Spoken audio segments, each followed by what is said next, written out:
Primero es eso, ¿quién es Miguel Uribe Turbay y el caso, y la violencia política en Honduras? Primero, Miguel Uribe Turbay es actual senador por el Centro Democrático, el partido que fundó a Álvaro Uribe Vélez, el expresidente de Colombia. ¿Es familia de él? No, no es familia. Pero coincide el apellido. Sí, coincide el apellido. Ahora, sí, bueno, Uribe va a aparecer un poco más adelante. Este muchacho surge allá como por 2012, o sea que muy joven apareció en la escena política colombiana.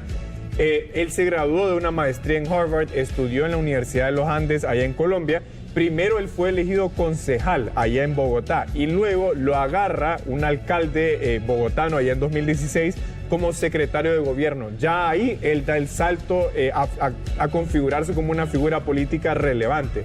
Luego compite por la alcaldía de Bogotá, pierde, pero en ese momento Álvaro Uribe Vélez lo agarra y lo pone como primer candidato al Senado por el Centro Democrático. Recuerden ustedes que en Colombia está la Cámara Baja y la Cámara Alta, como en Estados Unidos. Y para ser senador, o sea, por ejemplo, si aquí todos nosotros fuéramos candidatos al Senado, no es como que somos candidatos al Senado por Francisco Morazán Cortés, no, allá es al Senado en todo el país. Entonces todo el país vota por los senadores. Y él fue el candidato al Senado más votado por el partido de Álvaro Uribe. Entonces sí era una figura en ascenso. Ya. Ahora, él tenía herencia política. Su abuelo fue presidente de Colombia. Pero vea usted cómo todos tenemos grises, ¿verdad?, en nuestras historias. Claro. Porque el expresidente, abuelo de él, Julio César Turbay, fue presidente por el Partido Liberal Colombiano, uno de los dos partidos fuertes, pero fue muy cuestionado por violaciones de derechos humanos porque fue presidente entre el 70 y 80 y él creó una cuestión que se llama Estatuto de Seguridad, que era como un estado de excepción, y él cargó con eso. Y luego la mamá, una periodista muy reconocida, fue secuestrada por los extraditables, un grupo liderado por Pablo Escobar, y cuando la policía la iba a liberar, murió por una bala perdida. Entonces, una historia convulsa y luego, bueno, ahora lo que le sucedió a él. Ahora, estos son los candidatos, los precandidatos del Centro Democrático. Ve usted todos los que están abajo. Todos son senadores. Entonces, el Senado viene siendo como el trampolín a buscar la presidencia. Correcto. Ahora, en Colombia, el escenario político está dividido en dos, la derecha y la izquierda. La izquierda la lidera Petro en este momento, el primer presidente de izquierda de Colombia, que dicho sea de paso está envuelto en un gran escándalo porque quiere implementar una consulta popular. ¿Quiere quedarse? Sí, bueno, quería una constituyente, se la negaron. Ahora quiere una consulta popular. El Senado votó en contra y aún así él la va a hacer. Vamos a ver cómo termina eso.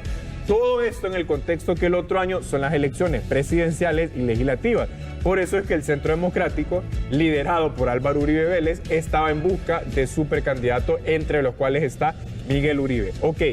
Miguel Uribe anteayer fue víctima de un atentado, pero aquí es donde entra un poco mi crítica a cómo lo han manejado políticos hondureños, don Eduardo, porque ustedes saben muy bien que Colombia es un país con una historia muy convulsa socialmente, extrema. Mucho conflicto, narcotráfico, guerrillas.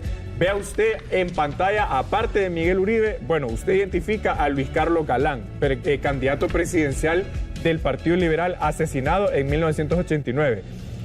A Carlos Pizarro, candidato presidencial, asesinado en 1990, era candidato de la izquierda. Y a Jorge Eliezer Gaitán, también aspirante presidencial, asesinado en 1948 en lo que se conoce como el Bogotazo. Entonces, primero, en Colombia los magnicidios no son nuevos, pero reflejan una sociedad altamente convulsa. Y luego, vea entonces aquí es donde le voy a meter el sazón. Yo le voy a enseñar 3 tweets de miembros del Partido Liberal Nacional y Libre para que seamos parejos. De lo que yo pienso fue un mal manejo en los mensajes. Aquí vemos a la ahora candidata a diputada Alia Cafati. Ella dice, esto repostea a Gustavo Petro después de un atentado de muerte a su principal oposición a su régimen socialista. Regresó Colombia a los tiempos de Pablo Escobar, donde quien se opone a un estado de justicia recibe tiros. Lo que está dando a entender es que el gobierno o la izquierda es parte de lo que le pasó a Miguel Uribe. Bueno, luego viene Ricardo Salgado, del actual gobierno. La historia es una maestra formidable. La violencia política siempre es utilizada por la derecha como arma contra el pueblo, para engañar. Y bueno, ahí dice muchas otras cosas.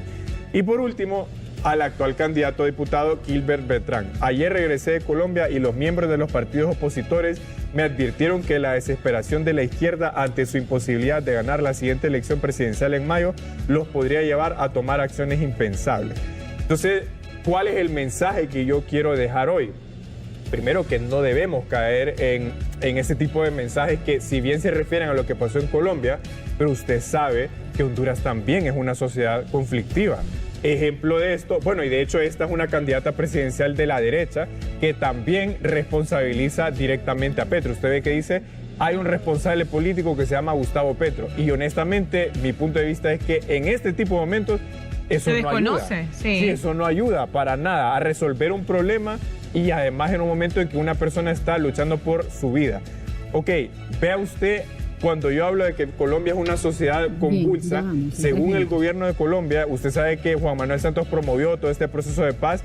Mire usted cuántos homicidios reconocidos hay a raíz del conflicto armado en Colombia. 1.1 millón de homicidios verificados a raíz del conflicto armado. 202.000 desapariciones forzadas, 10.000 casos de tortura y 98.000 actos terroristas. Entonces, claro, no podemos analizar el caso de Miguel Uribe sin entender esa historia. Y Honduras, para ir cerrando, no es ajeno a esto. Mire usted en 2021 los casos de violencia política, solo en el contexto electoral, 114, divididos entre homicidios, atentados, amenazas. Y mire 2024-2025, las elecciones primarias, 9 homicidios, 6 atentados, intimidaciones, agresiones. ¿Y qué síntoma es este? La violencia política no solo es porque es un contexto electoral, es porque es un país, nuevamente Honduras, violento. Miren ustedes la tasa de homicidios de Honduras comparado con la región. ¿Cuántos habitantes tiene México?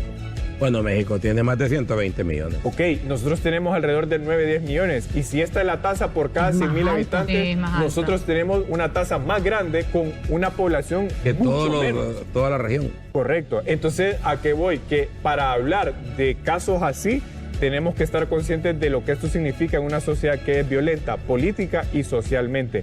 Y por eso creo que, claro, el caso de Miguel Uribe es complejo para el continente, pero en Honduras no somos ajenos a eso. No, y el mensaje también de los mismos políticos debe de ya iniciar no a esto, no a que sus seguidores se terminen matando, agrediendo unos a otros, porque la violencia la vemos y se calientan más los ánimos cuando vamos más cerca de los procesos electorales. Tal es el caso. Este fin de semana mataron a un coordinador de Libre, por ejemplo.